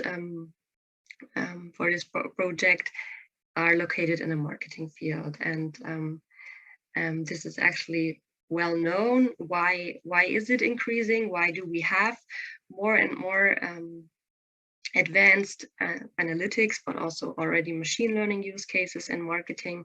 Of course, we have a huge focus on digital marketing, first of all. And of course, we have now the opportunity to not only measure if marketing actions have resulted into any success, but we can also take advantage of automated advertising, effective advertising, and also driving leads and sales. So what I identified are 4, let's say, key drivers to establish and to implement machine learning use cases in marketing. First key driver is the identification of marketing qualified leads, and in this regard also sales qualified leads. So using machine learning use cases can support the identification not only of the leads, but then also of the elements, let's say from a website, so also the customer experience and the online experience, what, let's say, also pillars of it have resulted into engaging leads, into engaging prospects and resulting into leads. So it's really also a measuring tool to show what actions are actually resulting into the desired leads. Then we have a second key driver, the optimization of pricing and advertising. So it makes it more precise and more profitable if you have kind of an automated tracking how the advertising is performing on real time. So this is also important. It's not like, having 1 week after the reporting and then adjusting the advertisement or adjusting also pricing. So it really gives you a toolkit in the end to improve media bookings, media enhancement, and also personalized targeting here. Then third key driver is very important and my favorite one, because it's also related to, let's say, the future, one of the most important topics for all kind of industry when it comes to having B2C businesses in the end. It's the customer relationship and the customer experience. And this goes along also, of course, with customer trust. But what is important here, machine learning use cases can improve customer experience by, of course, being, let's say, having also a real-time enablement of support, of services, of, let's say, 360-degree support. So this shows, or this can even enhance and enable customer relationship in all kind of ways, not only from a service perspective, but also from a perspective to gather more insights and to then actually automate actions tailored to each individual customer. And then the fourth key driver, I guess the common one, of course, it's about driving sales. It's about, that's what marketing is about, but with machine learning, you can enhance, for example, via propensity scoring, you can enhance the tracking of new leads. You can enhance the measures in order to revenue, to see the revenue growth, for example, or to actually calculate it even. And it's a really precise forecast because, of course, with each, let's say, campaign, with each lead that has been gathered via all different, let's say, leads funnels that are available in marketing, you can, of course, then have a really proper forecast based on the data and based on actually also automated scoring here. So these are the key drivers. And this is actually leading now to the main part of today's session. It's to show you this big picture, what I was introducing you in the beginning. So throughout my practical experience, but also throughout my research, I identified actually 5 key pillars that are important in order to launch, in order to roll out analytics and machine learning projects across different markets. So we have here market assessment, stakeholder education, lead definition and machine learning models, the steering hub, and analysis and improvement. In the next slides, I will go through all of these 5 pillars and explain to you also what is behind and what are actually the action points that I associate as really important and as actually success factors. Starting with market assessment. This is not about choosing markets, because in the actually, this has already been a strategic decision when you have a business context, which markets or which continents include which markets. So now it's really about going into the market and assess, first of all, the stakeholder structure. So how is this being set up? Do we have already data analysts in the market? If not, do we need to build up competencies? Do we have maybe the legal structure or the stakeholder structure already established? So this is all about showing what competencies are in the market. And then it goes to the assessment of the data maturity level. And that actually is all about whether the market has already the data sets available that we require, so the tracking, but then that goes actually into the digital infrastructure in the end. But of course, having the data put, for example, in a data lake and have already the infrastructure from a data perspective available in order to drive these machine learning use cases, in order to start, right? Because you cannot start if you don't have the proper infrastructure set up. So data maturity level and digital infrastructure goes hand in hand. And of course, it's a prerequisite that you first of all need to assess, and then of course need to fix if there are any, let's say, gaps that needs to be filled. That's the market assessment part. And then this is crucial if you really want to not only implement a machine learning uses, but if you really want to have this as a long-term new process established, it's the stakeholder education. And I was attending 2 weeks ago also an event, and we have been talking about this special topic about workforce enablement, and it's one of the most important key pillars, because of course, let's say in 5-10 years we will have fully automated processes, but or the road to this point in time, of course, until this point in time, we need to have a strong collaboration and a strong enhancement of competencies and understanding, also taking away fears of the workforce, educate them and really give them also a purpose, and give them, let's say, a sufficient understanding and a sufficient also motivation to drive and to enhance competencies. So, and in specific case of now pushing or rolling out a machine learning use case,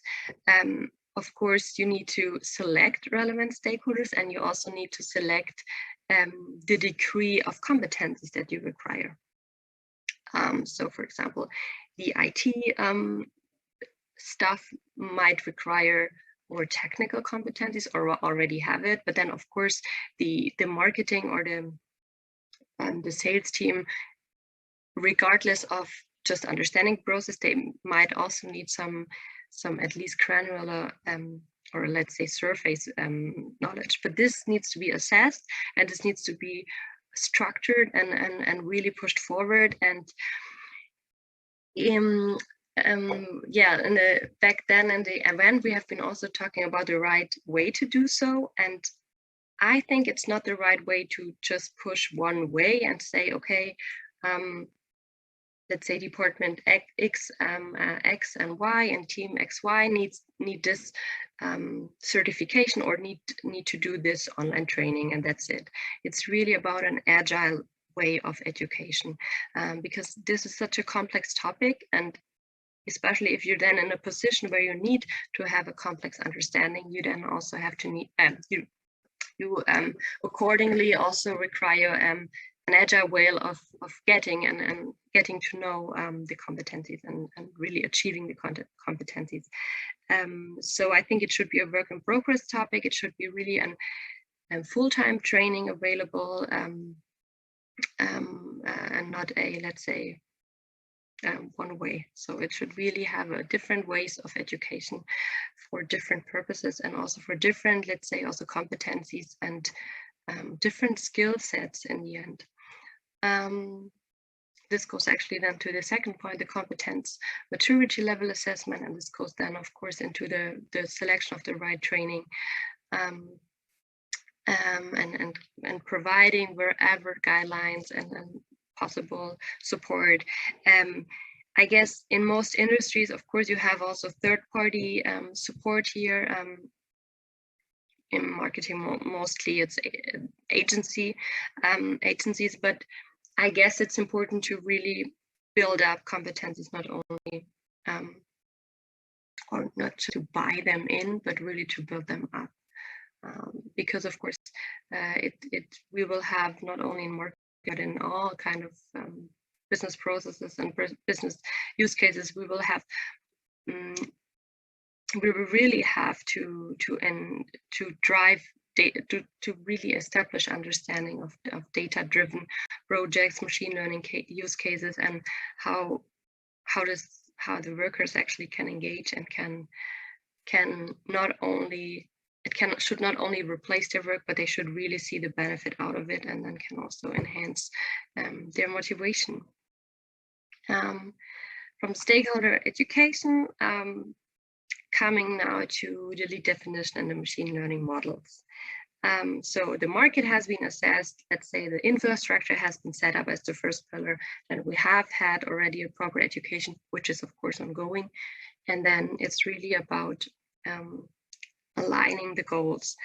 Because of course, if you face different markets, they might have not followed one strategy, but of course, if you want to roll out one use case or automation use cases, it's important also to have a common goal, because of course you can then also compare, right? You can also have then the let's say the data available to compare, or the output available to compare the performance, and then also to improve and see how you can align between markets and market differences in the end.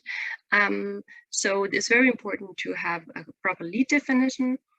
So which use cases do we apply for which goal? So the goal is then the lead, and the lead, now it's really high level. So let's say one or two examples from automotive.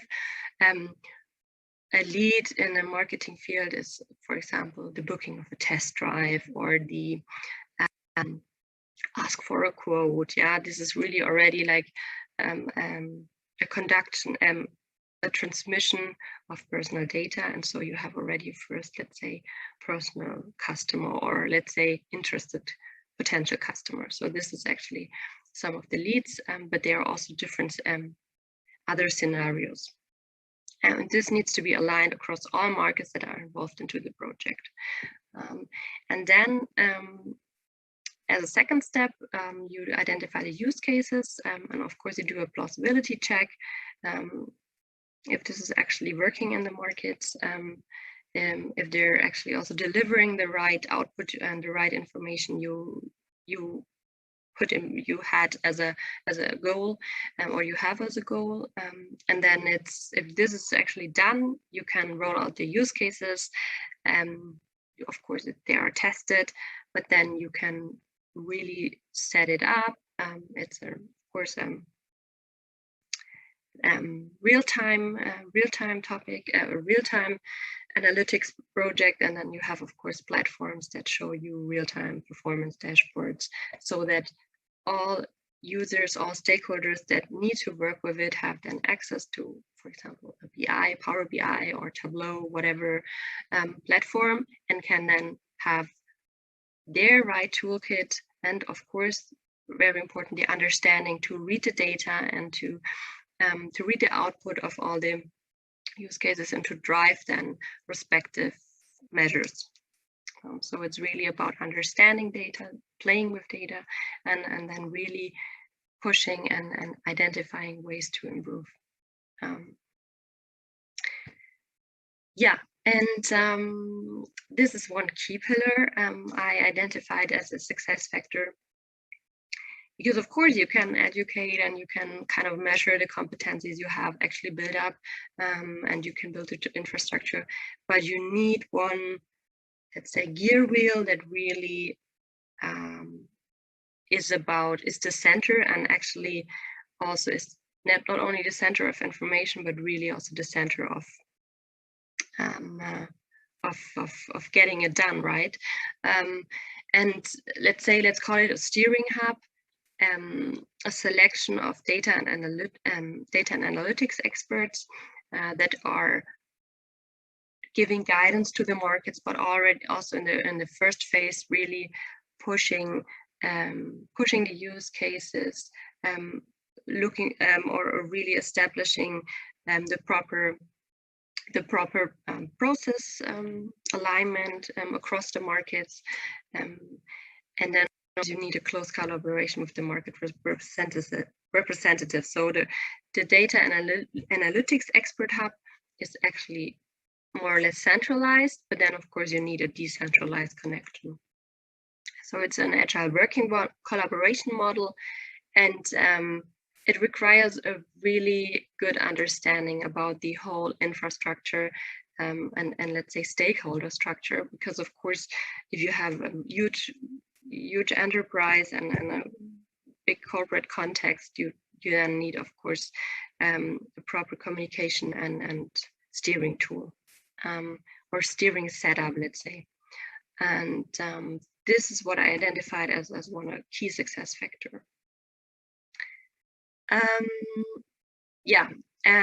then the next pillar is actually going hand in hand actually with the steering hub. It's actually the analysis and the improvements, because of course the models they require a continuous quality check, performance check, and also from time to time more and more teams and stakeholders are getting involved, because of course it's starting with one data project, and then you see marketing is also related to sales, it's also related to customer service. So you identify a lot of new use cases, and this is why it's so important to keep it going and to really expand it where possible, and to really drive the exchange, drive the discussion in order to also create new performance dashboards for new stakeholders and new use cases for new business scenarios, and to not see it actually in an isolated way, or in just, let's say, the marketing way, but then also to have really this big picture in the end.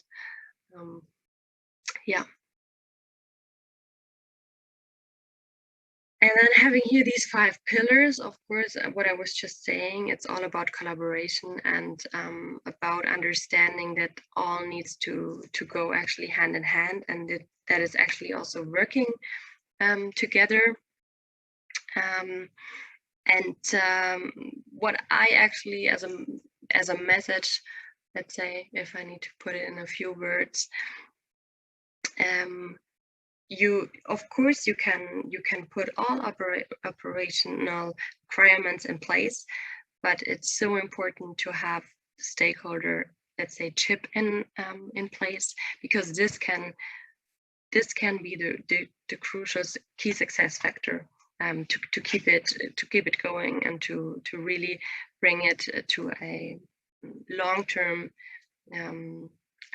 successful business project here. And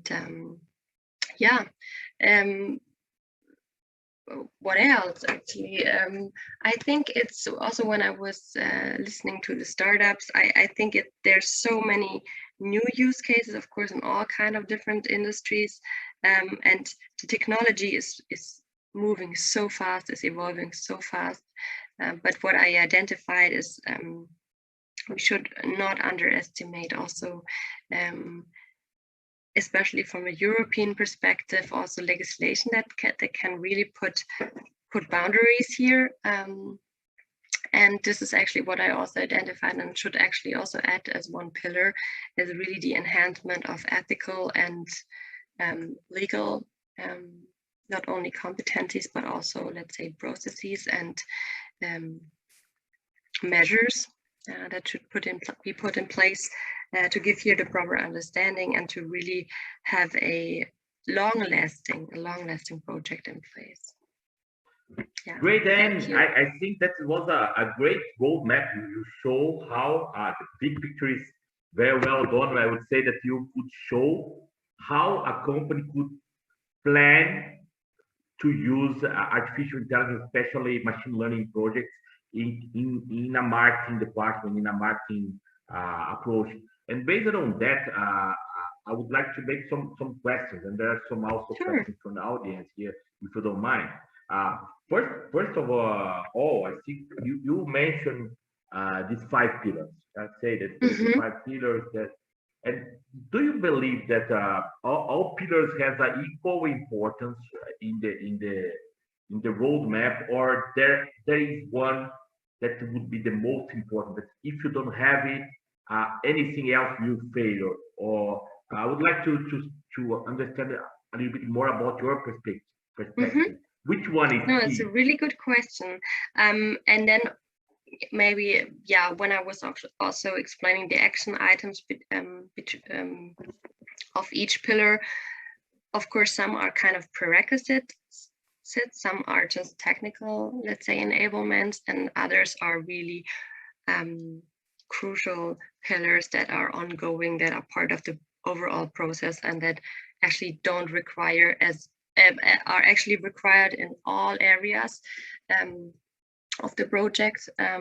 For example, the market assessment. This is actually maybe a one-time thing. Of course, you also always need to enhance the digital infrastructure, having also the new technologies and new, let's say, infrastructures coming up or enhancements. But in the end, it's kind of a prerequisite. But then, of course, the stakeholder education is, for me, a really crucial pillar, because here again, you have one success factor to have, to really bring it alive, right?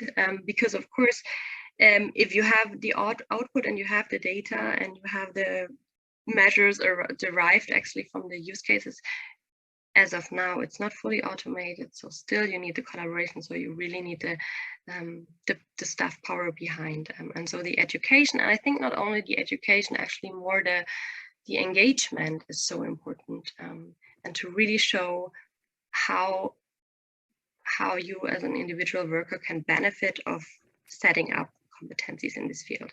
And this goes actually also sometimes with hand in hand with certification programs, or really kind of giving actually maybe additional benefits if you succeed, and qualifications, etc. Because of course this can also be a main motivational driver. Oh yeah, and I do understand what you are talking.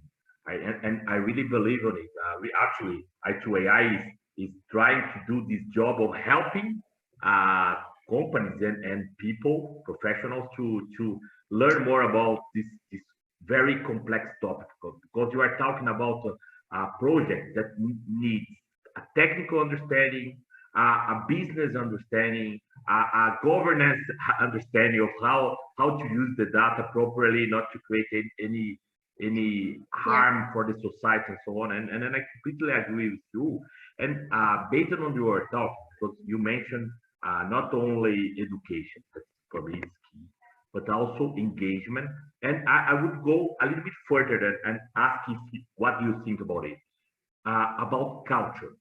When you are talking about corporate culture, do you think that this affects or it enable? I don't know. I would like to understand how do you see the role of the culture of a company in this kind of machine learning AI project implementation? Because as I perceive by outside, the big car automotive companies are more conservative companies in general. You're right. It's more traditional in a way. In general, traditional industry. And I do. They are facing some new companies that are coming and bringing new stuff. How do you see these, and how do you think that Mercedes-Benz, if you can also comment, is doing in this sense? Yeah, I think Mercedes-Benz is doing really great job. Of course, maybe I should say it. No, I really say it because I believe it and I see it, and I really also got the proof of it, because I was working in such a topic field, and then I actually saw how important it is that you are being motivated and engaged by the company to enhance competencies, to build up competencies, especially. And I think for each company, be it traditional or conservative, let's say, or be it really a startup, it's all about giving also trust to the individual workers, and purpose. Yeah. Purpose is, of course, coming a bit from philosophy, or let's say ethical area, but I think it's so important, the purpose-driven culture to engage and to say, okay, we are now facing evolving technologies. We're coming from a traditional industry, or even if you're from a startup industry, you really need this this area of giving purpose to individuals. And of course you can do it by having special benefit programs, or by actually giving also responsibilities for topics to workers, to really show, okay, we trust you are now responsible for this project. So I think, of course, culture is really important. For me, culture goes a bit hand in hand of the purpose, of giving purpose to the workers. I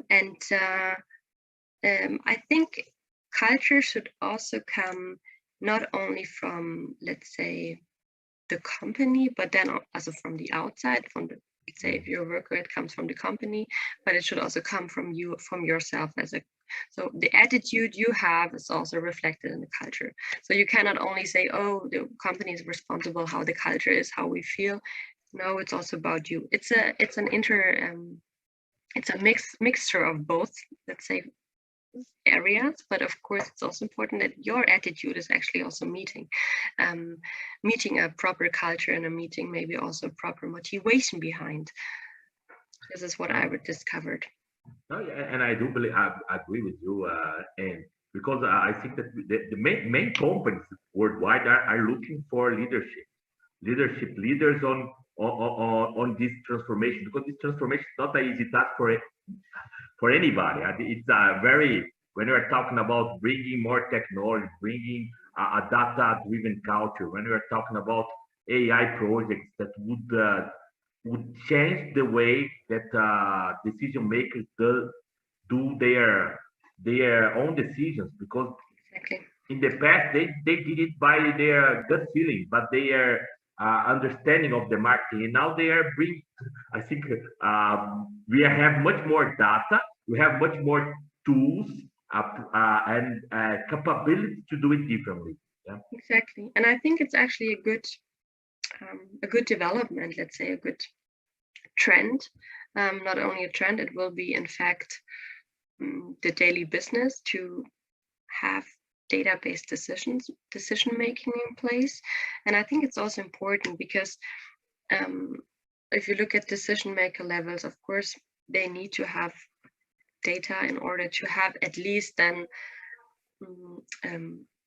also a true and really a trustful way of doing decisions. Yeah, but before you might say, oh, it has been subjective and maybe it has not been that rational, the decision. And now with this data-driven, also automated new business world, we of course have then this kind of erased this, let's say, human factor in decisions. And I think this is a really good development. Of course, it needs to go hand in hand, because of course, if you take away too much power from leaders, they might think, what am I doing? They don't need me anymore. So, but it has to be a really good balance. I think it can be also a really good control factor for the human factor, or a control function for the human factor. But it also can enhance, let's say, also the making confident decisions, because of course you have then also the power of the data in as a foundation. I think that we are reaching a age of enhanced intelligence, that is the human intelligence powered by artificial intelligence to take better decisions, even better decisions. Yeah? And in this way, you are talking about executives and C-levels. Which were the main difficult to get the buy-in from the top executives or other stakeholders? How long and how did you work when you were talking about putting machine learning in marketing projects? How was this engagement, this buy-in, and how long it takes, and how did you do it basically? I actually did not experience a lot of, or actually never any, let's say, restrictions, because I guess if you have identified the need and the benefits out of it for the daily business and for actually meeting the strategy and meeting the business goals, then it's actually a really good argument to get the chip in, let's say. I think, of course, we always have in mind big companies are not like startups, or they're not so agile. They don't allow, let's say, individual responsibilities without any executive level behind. But what I experience is actually especially in this field of these new technologies, it's really a trial and fail culture. And I think this is so important to have this in place, to really give the trust also to the worker to say, okay, you can move forward with this project. You have already shown you can do it, let's say, the foundations, and now you can move forward. You can engage with a new use case, let's say.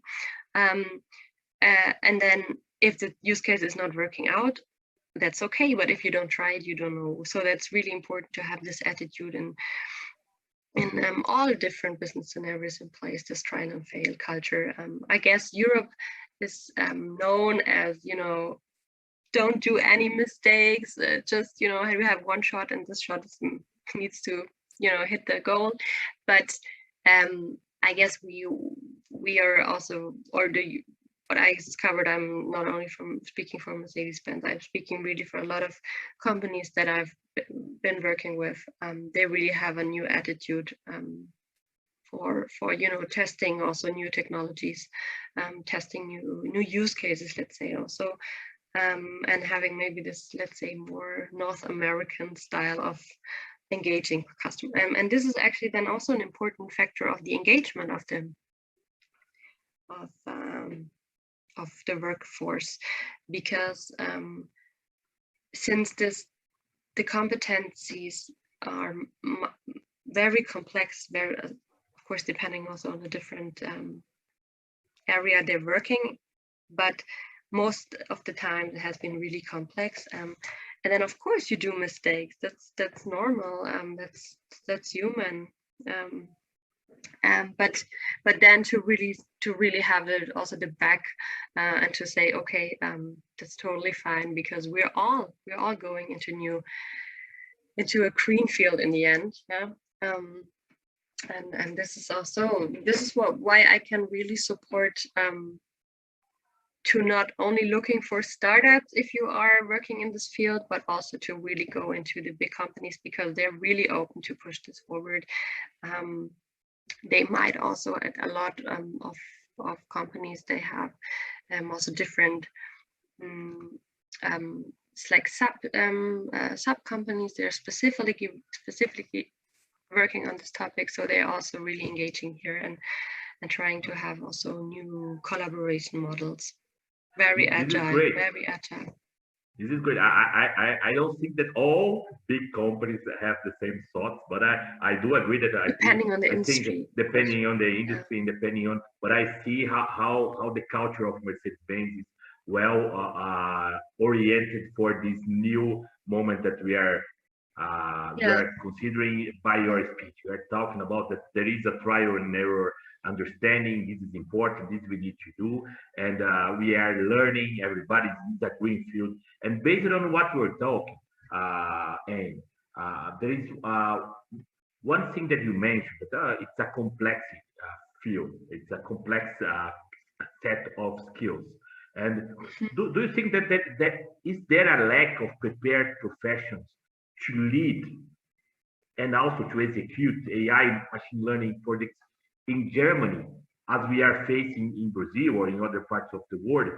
And if you do believe, I don't know if you believe on it or not, but if you do believe, how Mercedes-Benz is addressing this problem? How you are facing? If there is no problem, there is no way to no need to address.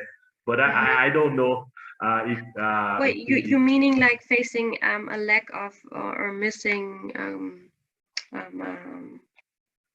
think competence. well prepared employees to deal with like programmers, leaders, people that understand the technology to do a good adjusting for applications in the business field and so on.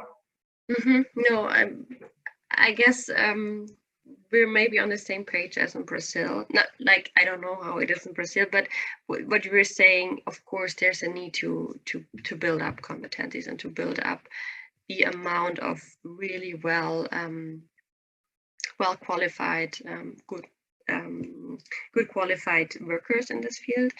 And as I said, it's an ongoing process. And of course, you can buy it in. Of course, there are a lot of providers that are offering it. Agencies, for marketing, for example. But I think it's important to build it up. And this is a process.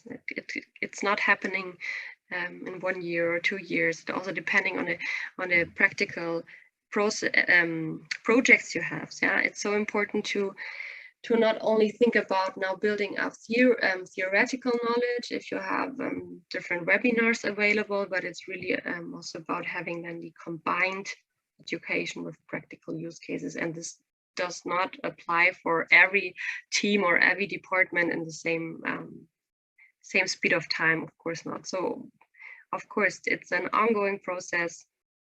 And I think also speaking of, let's say, the whole country in a way, and I was also working at the university, talking to some students, and they also identified, of course, now they have data analytics and data science, like maybe 1 course, 2 courses, but still it's too slow what I experience. So I also see the need that the government needs to, or the educational institutions, they need to push it. The universities need to really engage and not only offer 1 or 2 courses, but really have degrees on it and really well,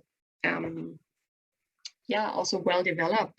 And in a way, sometimes they stick to the traditional study programs and they just add on let's say the new relevant business technologies, but they should rather change also the old ones entirely. You know what I mean? It's not like giving them the old foundation and then building a new one which is not fitting to the old one. So I think it should be really a change of everything, and then having really a good mixture of both worlds, because some, also speaking of marketing, some topics they just don't apply anymore, or apply maybe in such a little context, a little use case field, that you don't need to really put it on the first page of the course. So this is what I identified, and I think it's also a European mission to build up new competencies in this field, to have really a broad setup of the new generation. I mean, the new generation, I think a big plus here,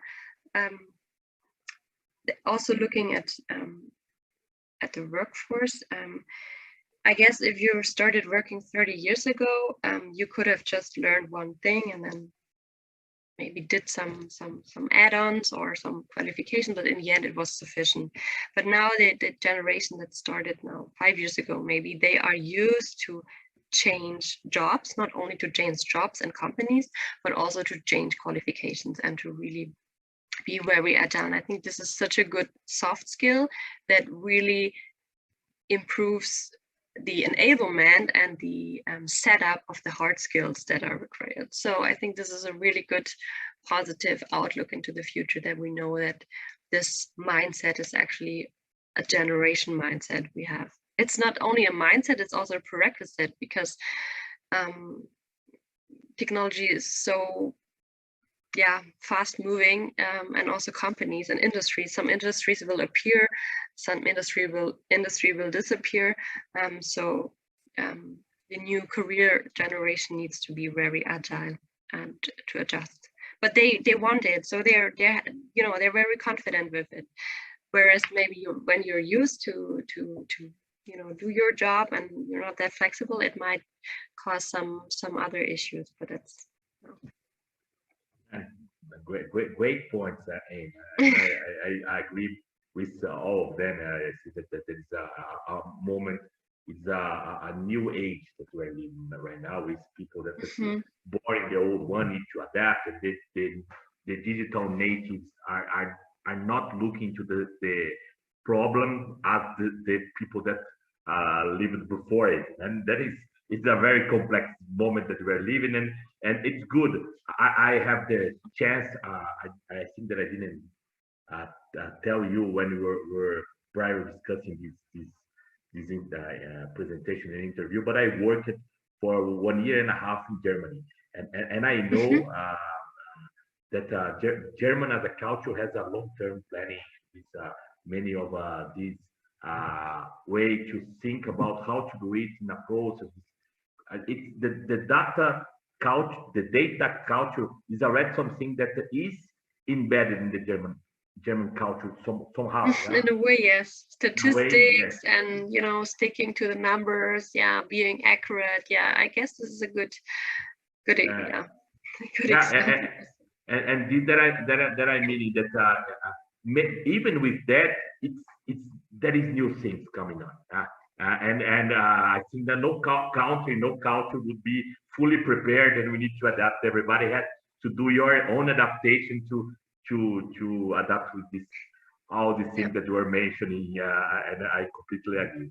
There is one I think, or two questions related to one topic. I don't know if you can tell in more details, but they are talking about the results of the project. If you can say something about if it achieved the result, what was the result? If your colleagues, the top management were satisfied, it helped somehow to enable more projects. I don't know if you can comment something about it. So it was successful. It was very successful. Also in this regard, actually, the last pillar I was saying, the development of new use cases. So it's really an ongoing project. And then also the development of dashboards across different stakeholder groups. I think what is really a good development, also industry-wide, that we have this real-time dashboard culture, and I think this is a really good motivation to move this forward, because it also shows you how the performance really, last night, or how did the last campaign perform, really on real time. And I think this is a really good development to push business forward, and to derive the right measures based on the outcome, because I guess before, and of course not all processes are tracked in a real-time let's say method, and then of course it takes time to analyze data. And I think this is a really good achievement, that this project actually delivers real-time performance insights. And I think this is that's totally the next steps that are required. The basics are set, I would say. And I was also happy that that it has been successful across different markets, because if you look into one market, of course it's quite easy, but then you have a different challenge if you have different markets, maybe different levels of maturity and all that stuff. But that was really good. Congrats then for the achievement, and I think that if I you well. You are one or the leader of this project in marketing department, and this is great to know that this enhance other projects and so on. And I really believe that when you choose right the first ones to try and solve problems with machine learning, with AI, it helps a lot, it supports a lot the roadmap, the development of other projects. And I think that what you are talking to us is that is exactly what happened with Mercedes. You tried some and it was well succeeded, and then you can bring much others to the pipeline, and then it's becoming the transformation start to happen, because it's the first, the second, the third, and then all the stuff starting to come in line, and the changes is starting to happen. We are entering to the end of our presentation, and I would like that you give your last words and your final goodbye, and I really thank you for your time, for your presentation, for your answers for the questions. It was very well done. Thank you. Yeah. So my last words. Yeah, thank you so much. Also for the questions. Very interesting debate here. Yeah, what I can conclude is actually, I guess, regardless from the continent, we all face this new technology coming up. It's already here, but then of course in future it will be even more spread. And I think all of you in the community who are now also working or maybe want to work in this field, I guess it's actually the perfect choice. And it's also fun.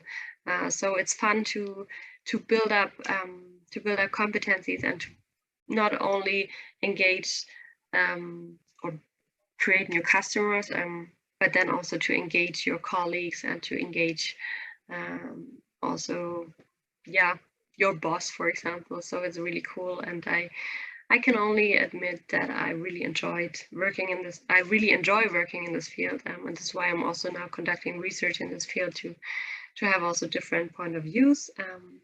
And I think there are so many things not yet discovered, and just let's stay tuned what's coming next. Thank you so much. Thank you, Anna, once again. And you are just repeating what the CEO of Microsoft did in our interview the first day, that she said she's a woman being the president of Brazilian branch Microsoft, and she was saying exactly that. You are an example of what you say. That I didn't know what she was saying. Yeah, she said that women can have fun in the technological field, as you are saying, and this is an invitation, because we are still not so balanced in terms of women in tech, if you compare with the men in tech, and Annie is doing her witness that say, oh, we can have fun doing a great job in tech as well. And this is great to finish our presentation with this saying, because I really see it coming. Women are more and more active in the technological field. This is great. We have Kizzy before you talking about it, and this is amazing period also for us to celebrate this big transformation that we're facing. Yeah, I think this gender, let's say gender topic is actually also in the new generation. It's not that present, right?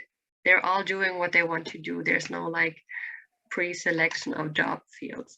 It's really so open, and it's a really good development. Great. Yeah. Thank you, Anne. And thank you so much. Thank you. And we have tonight some great event, and tomorrow as well.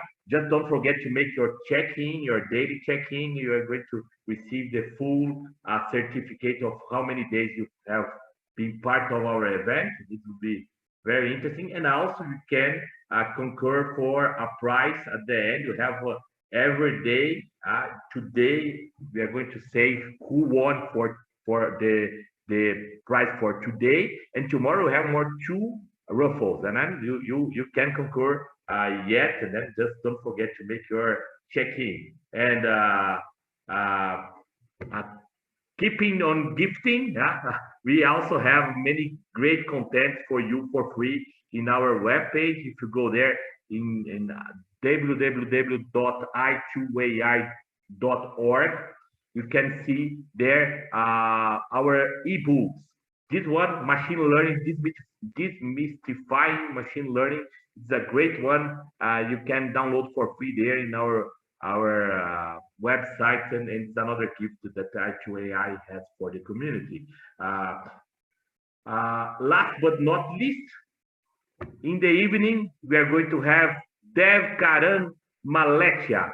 He is the public sector growth and strategy lead of Blue Dot. You never heard about Blue Dot? Blue Dot was not one company, was the company that identified COVID first over everybody.